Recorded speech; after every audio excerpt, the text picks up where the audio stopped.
It's time to talk about something that happened not too long ago but has been forgotten. Back in 2017, in the Central American nation of Honduras, there was a very disputed, rigged election where incumbent President Juan Orlando Hernandez of Honduras decided to use the military to do a brutal crackdown on protesters against him. And well over 30 people were killed in this crackdown in November 2017 and December 2017. While discussing this brutal crackdown that happened in Honduras, we also have to discuss the role of the United States in Honduras during this violent crackdown, especially since the United States has had a military presence and an air base in Honduras since 1983. And what was America's role in response to this? So in 2017, President Juan Orlando Hernandez of Honduras decided to run for a second term in office. Under Honduras' constitution, a president can't run for a second term. And yet Juan Orlando Hernandez was able to change the constitution of Honduras with the Supreme Court of the country so that he could run for a second term. That's ironic, since in 2009, President Manuel Zelaya back then was overthrown by the army because he was being accused of wanting to change the constitution of the country to run for a second term. But then it's okay when Juan Orlando Hernandez does it. So, when the election happened, Juan Orlando Hernandez, running against his opponent Salvador Nasrallah, was apparently losing in the campaign polls. And suddenly, the election results suddenly stopped, and then they restarted, and then suddenly Juan Orlando Hernandez was winning.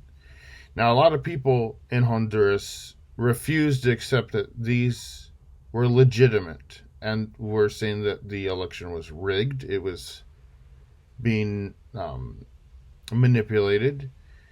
And Juan Orlando Hernandez declared himself the winner in November 2017. And so when a lot of Honduran people went out and protested, President Juan Orlando Hernandez issued a curfew and ordered the military police of Honduras to enforce the curfew and to shoot the protesters and use live ammunition on them. And some of the military security forces of Honduras did this.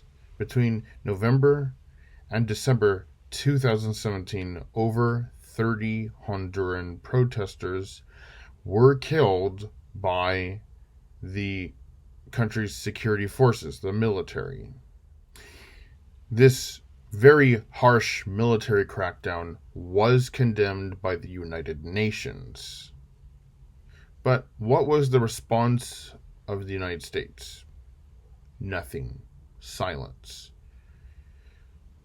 The United States has had an air base and a military presence in Honduras since 1983, the Soto Cano Air Base, and about 1,000 to 1,500 U.S. soldiers are stationed in Honduras with the claimed goal of helping stabilize and improve lives for Honduras and fight drug trafficking. So, the U.S. military stationed in Honduras did not intervene to stop this bloodshed when the military, who were trained by the U.S., the Honduran military, started killing their own people. And the U.S. military stationed in Honduras didn't do anything. In fact, they continued training the military of Honduras. The U.S. Embassy in Honduras stayed silent. They congratulated Juan Orlando Hernandez on an election victory. They did not criticize what he did. They did not criticize him changing the constitution of the country. They did not condemn the security forces of Honduras for their brutal crackdown. Instead, it was just acting like nothing happened, and the United States kept pouring military aid to Honduras and training those military forces doing these brutal crackdowns and killing their own people. This is not the first time the U.S. military sat back and did nothing during a crisis in Honduras. As I mentioned earlier, the coup in June 2009, where the army overthrew President Manuel Zelaya, the U.S. military in Honduras did nothing. They didn't get involved in trying to stop this. And the military of Honduras then, in 2009, did a curfew and started cracking down on Honduran citizens who were protesting against the coup. And those who protested against the removal of Manuel Zelaya were detained and arrested. And there were some cases where the military of Honduras and the police carried out violent acts against protesters, including killing them with live ammunition.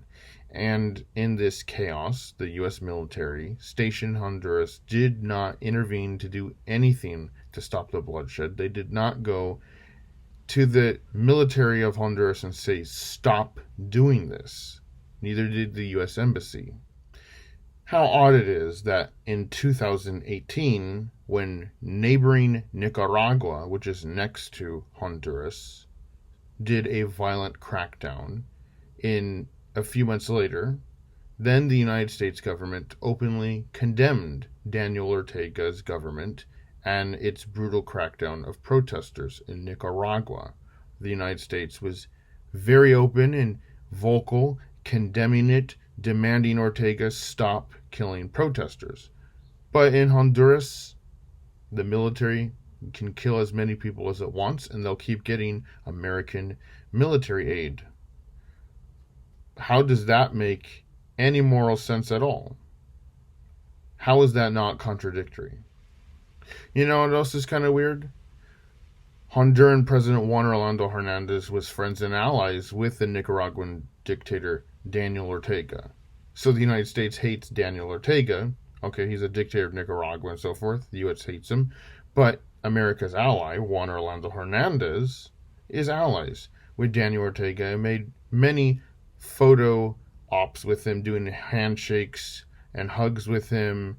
And Juan Orlando Hernandez also was not critical of Daniel Ortega's brutality. But why should he be when they're similar leaders? They aren't going to condemn each other. But how interesting how the U.S. picks sides and says this dictator and this dictator are friends, but we're going to condemn that one. And the other one, he can do whatever he wants.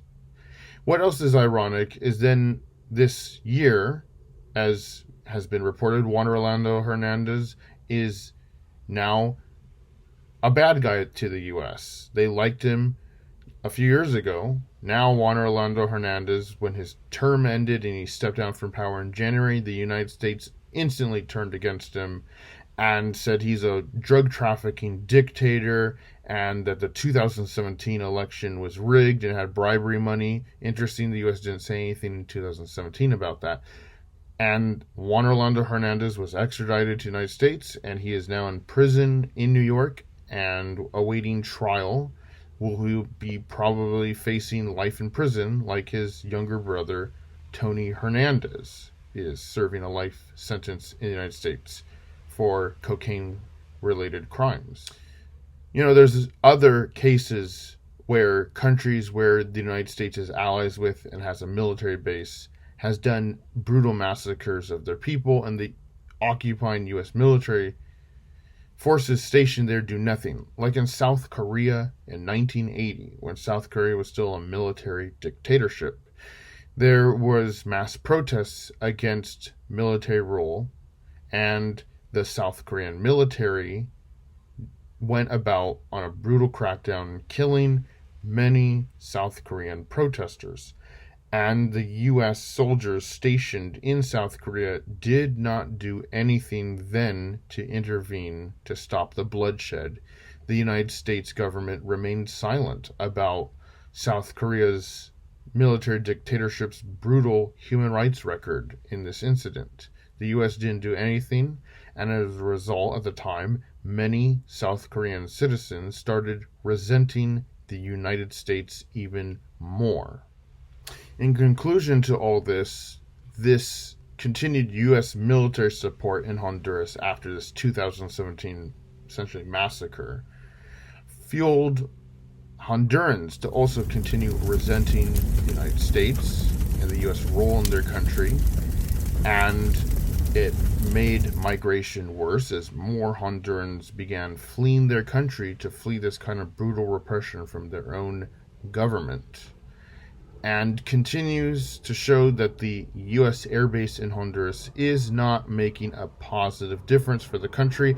Its stated goals of trying to stabilize Honduras, make it a better country, fighting drug trafficking, reducing the murder rates, there is none of that to be shown for. It is a waste of my taxpayer dollars to continue funding it. The U.S. should pack up and leave Honduras and stop intervening there. The United States needs to stop supporting the security forces of Honduras while they continue to engage in brutal human rights violations, because it only makes the migration worse.